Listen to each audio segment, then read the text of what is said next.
Hello, everybody, and welcome back to Astrology Victoria. Today, with your host Tatiana, also broadcasting for ANN Archetypal News Network. And today, I'm bringing you the astrology of the first half of March.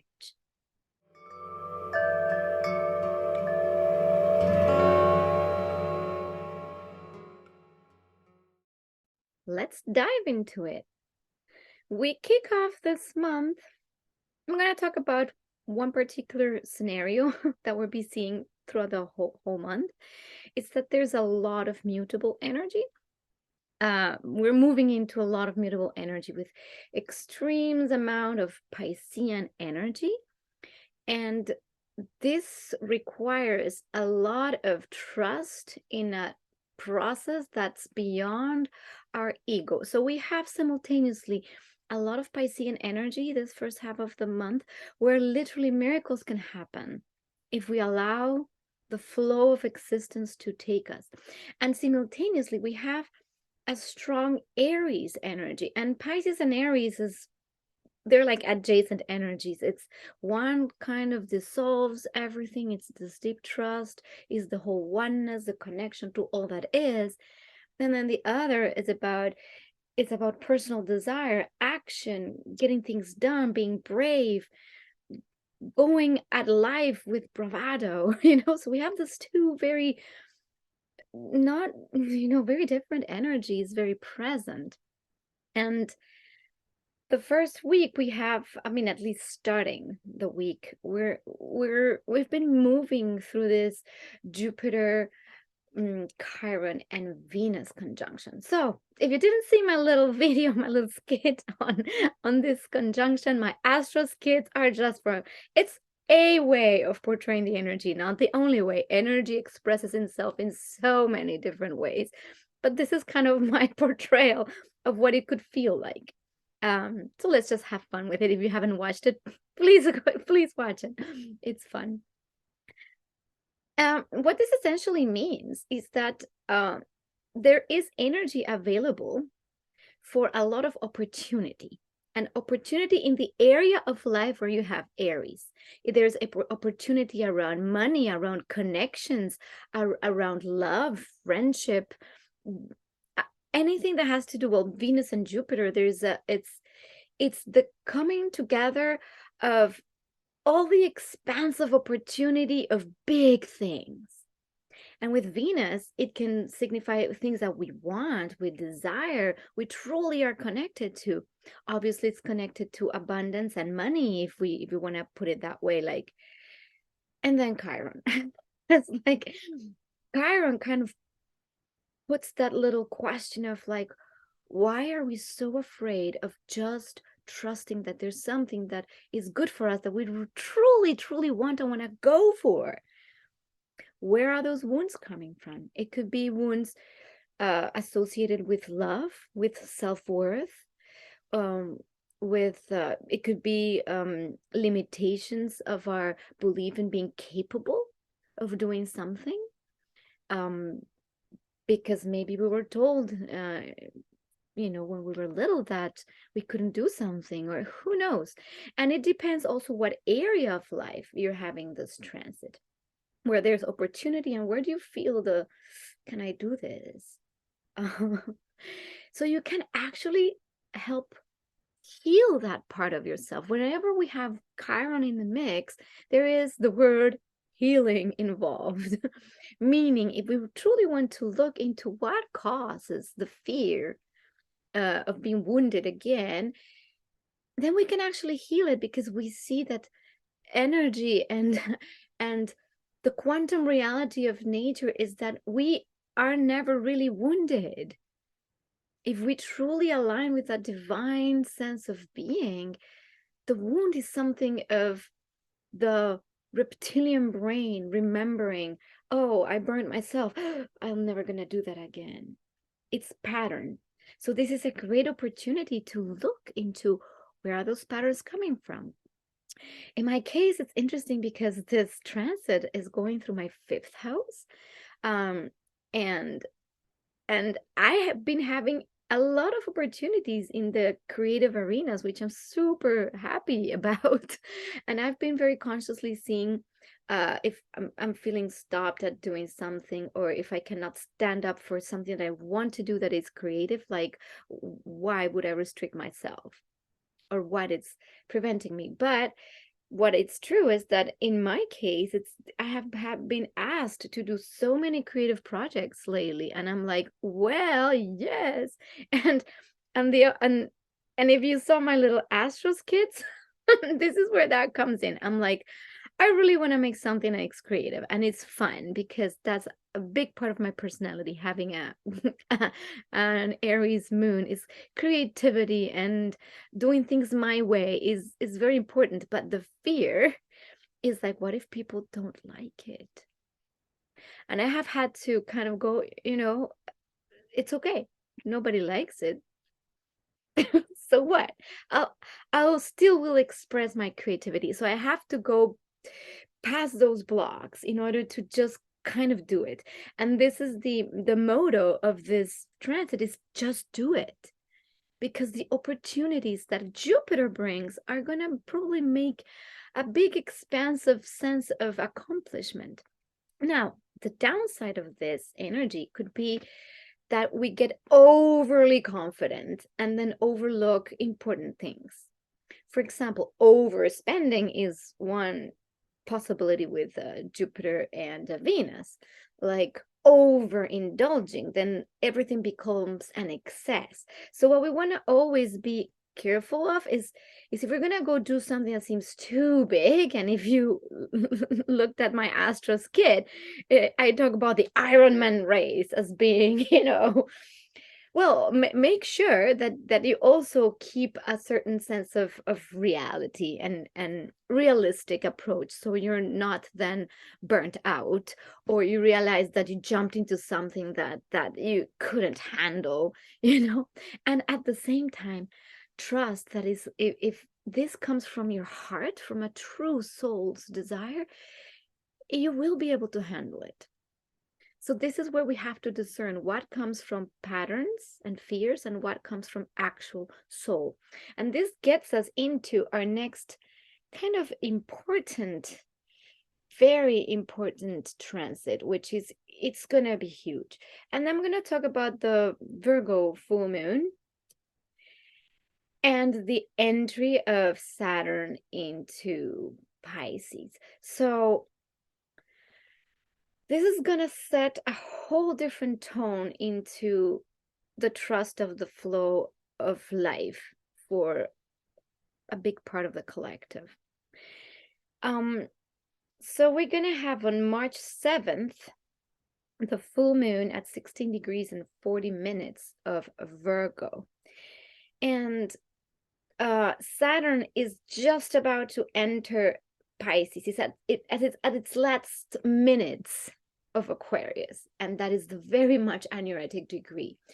Saturn, while in Aquarius for the past 3 years, has been asking the question of how are we creating structures of freedom, or what does freedom mean, and individuality, all the while being responsible collectively. And what we saw was the limitation of our freedom for 3 years. So Saturn says, well, I'm going to limit your freedom. How are you going to do something or create something that will give you actual freedom? And by showing us what not having freedom means, then we're forced to, by the sheer difficulty of feeling constrained to look for solutions and other solutions and other ways of doing things to create a new reality that's based on more freedom or true freedom. And that can look very differently for many different people. Again, energy is neutral, and some people might have chosen a path like I did, going into like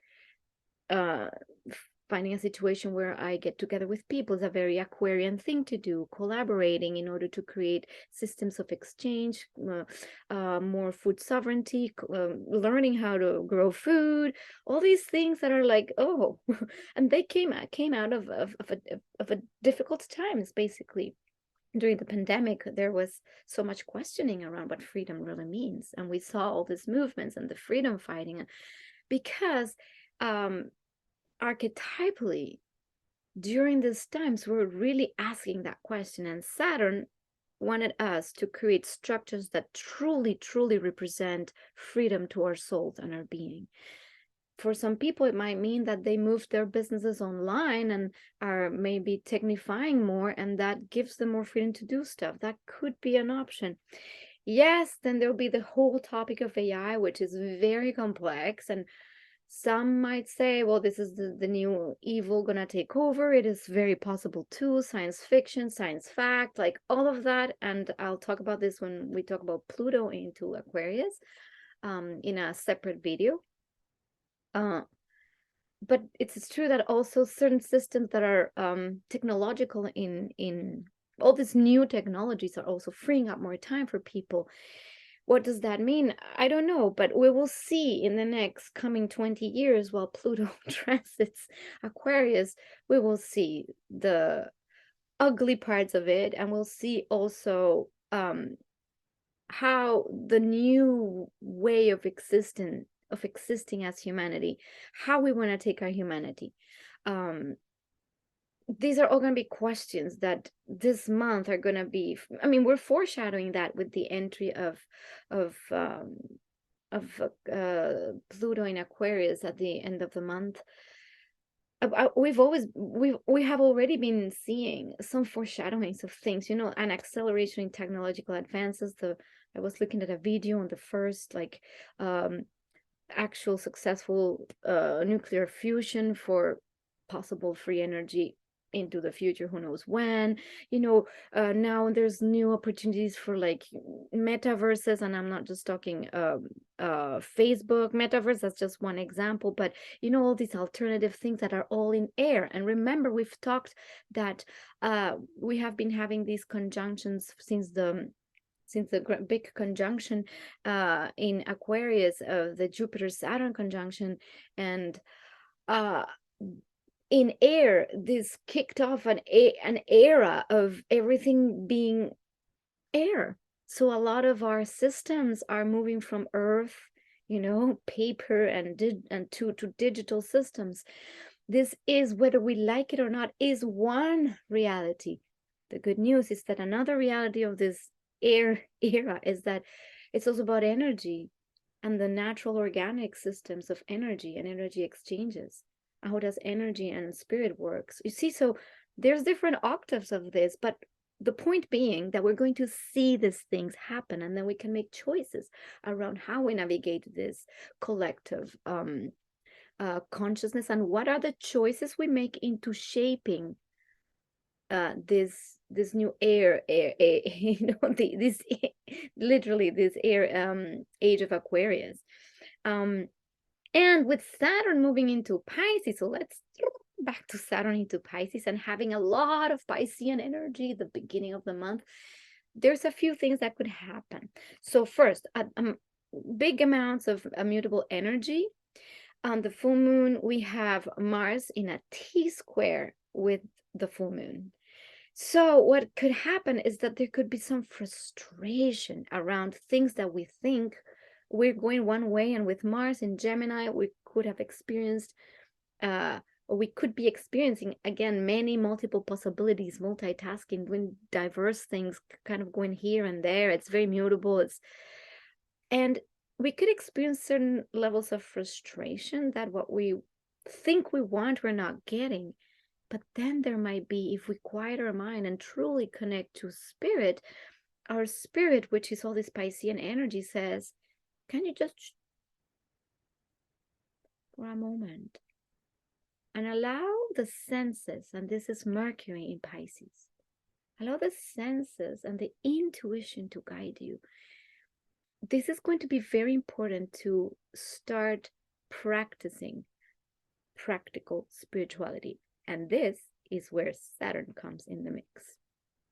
Because with the entry of Saturn in Pisces on March 7th, 8th,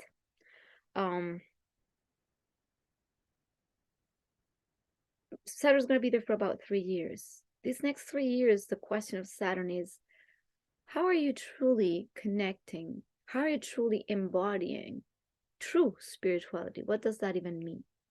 Because, you know, sometimes we might think like, you know, there's now pop spirituality. It became very, you know, it's a thing, it's a fad. So everybody talks about the chakra this and the I don't know what that, and then there's fads about making going on trips with psychedelics and stuff like that. But what is the responsibility? Are we really understanding what all this is, or is it just like a fad, like a pop culture kind of thing where we just, you know, it's like, oh, everybody's doing it, so it's very cool to go and do an ayahuasca ceremony because it's so cool. But what does that really mean and entail? Where's the responsibility in understanding all these layers of the beyond? And so Saturn is going to be asking us to come back to understanding what is the true practice of a connection with source and self, and how are we embodying these practices in actual real life, and not like, well, you know, I went on a journey and then went so far and I understood the cosmos and it's great because I don't know, and then you come back into your life and you're an asshole to people. Then how is that coherent?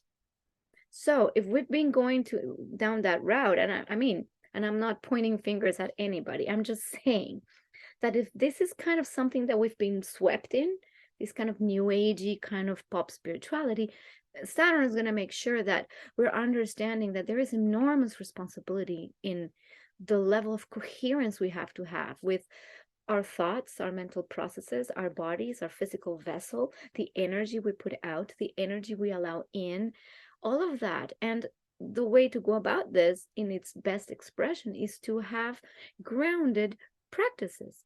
So this is actually the practical mystic. It applies things in real life. What is true compassion?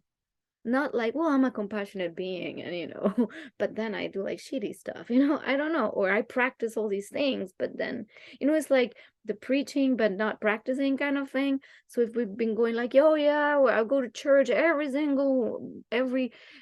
Sunday, and then but then I'm doing things that are I don't know, just like like a little example of this, and this can seem pretty off, but in Colombia, where I'm from, and then there was a beautiful book called La Virgen de los Sicarios, and this is kind of like an oxymoron because it's the Virgin of the hitmen, meaning that a hitman, before going and committing, you know, killing somebody, they will go to pray to Virgin Mary.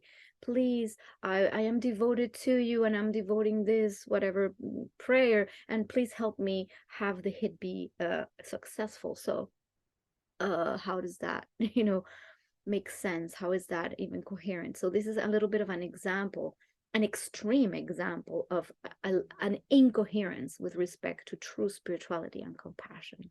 That we can say things and talk about things and have a lot of knowledge in the books, and we could have read and followed all the gurus in the world, but what about the actual real true practice, which is probably actually very simple, as simple as just tuning into yourself, breathing, taking time off to actually see, feel, sense what's going on inside of you, not outside in the busy world. So you see, this is all the things that are going to be like set in motion also through this full moon.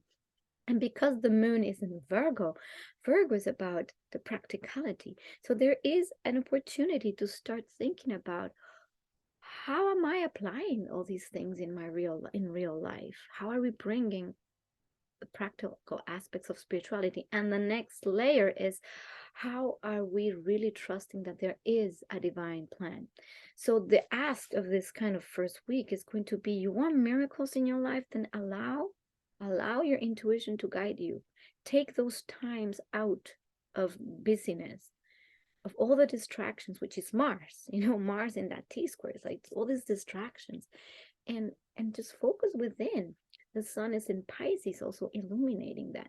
And maybe something that you thought you wanted is not what your soul really wants. So allow yourself to adapt, maybe to a new path or a different path or an alteration on what you think you wanted. It's okay, even if you put some energy towards something, and if it's really not the right thing in resonance with your being, then it's okay. Adapt. This is a time for, it's a mutable time. We need to be adaptable. So if you in your birth chart have a chart with extreme unmutable energy, like very fixed energy, like a Taurus, Aquarius, Leo, or Scorpio, if you're heavy on those elements in your chart, this might feel like challenging, because these times are like, ooh, this is like, you have to be able to adapt to those changes, to trust the flow of life. Neptune is in a square with Mars as well, and that square of Mars to Neptune could create also a sense of like pointlessness and confusion, precisely because Neptune's Neptune's action is on creating and dissolving. So if you had a clear desire and Neptune comes and dissolves it, you might feel like, I don't even know why I'm doing this anymore, or how did I end up here? And then it kind of waters Mars down, like it melts Mars. Mars, we're going and wants things, and the mind is very active. Mars in Gemini wants many different, it's speedy and quick, and then it gets all watered down, like confused, almost like, oh, I don't know where I'm going. So you could even feel that there's a pointlessness. So in order not to feel that, why are you doing things and questioning, it's like, okay, maybe this is a little time to take time off.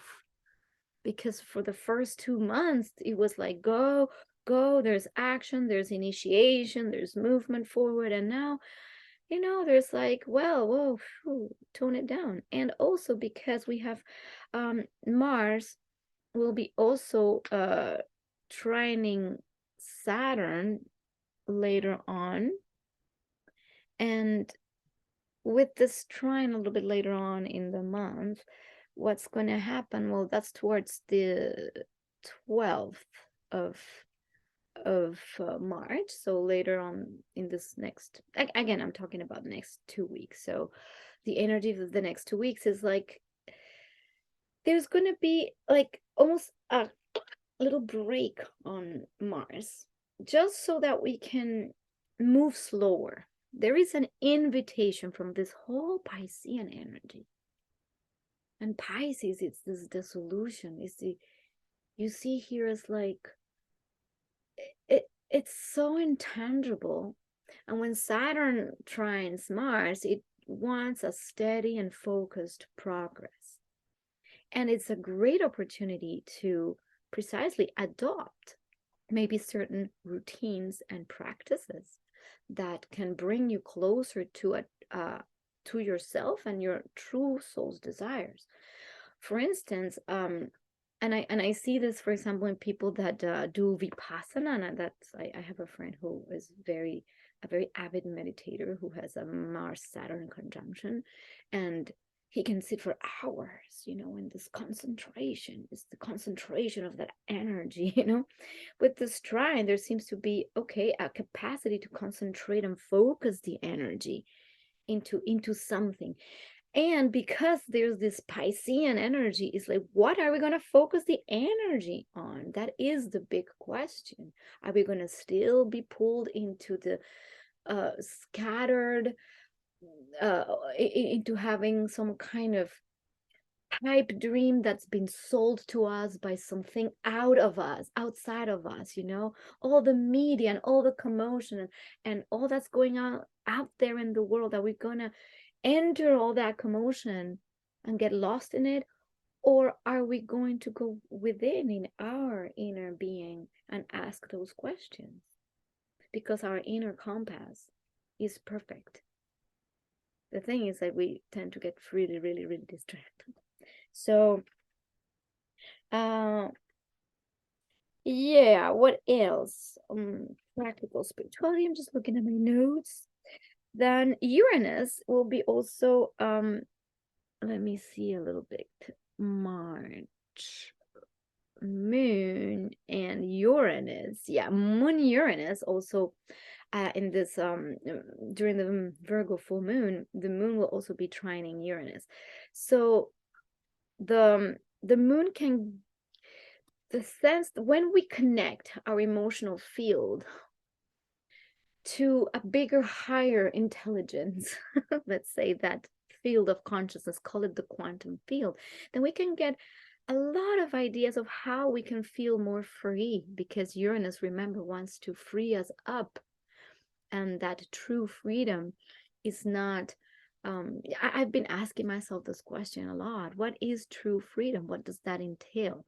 You know, and it's a question, and I would like to invite you to ask yourself that question and do it as a little exercise. What is freedom? What does to be free means to you? Because it could also vary from person to person.